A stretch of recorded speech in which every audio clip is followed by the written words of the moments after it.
Natin to guys, away trapiko. Dala-dala niya yung pantagtad ng karne. Ayan, ayun, tinaga niya sa ulo.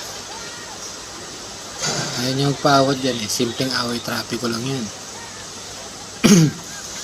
Ayan, simpleng away trapiko lang. Ayan. Buti hindi malakas yung pagkakataga niya sa ulo, kundi putol talaga yun.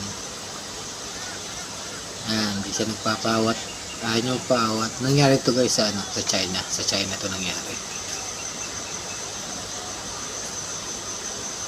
Ayan, madami nang umaawat sa kanya pero ayaw niya talaga magpawat. Kahit naman ako pa. May hawak-hawak na pantadtad eh. Hindi ko awatin niya. Bahala siya sa buhay niya. Ayan, dugo na yung lalaki. Oh. Ayan.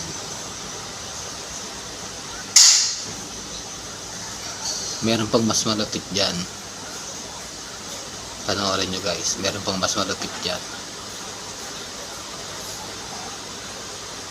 Kung paano ang gagawin sa kanya ng mga pulis.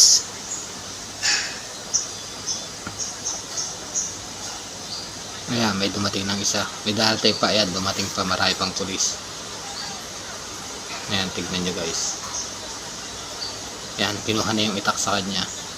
Bali hindi na siya nagwawala dyan. Tignan nyo ginawa ng pulis. Ayan na, binalibag na. Ayan, tignan nyo. Ayan. Kaya maswerte pa rin tayo sa pulis natin dito sa Pilipinas. Hindi ganyan mga brutal.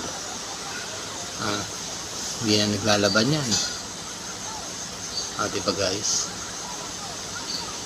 Kaya maswerte pa rin tayo sa mga pulis natin kaysa sa pulis ng ibang bansa.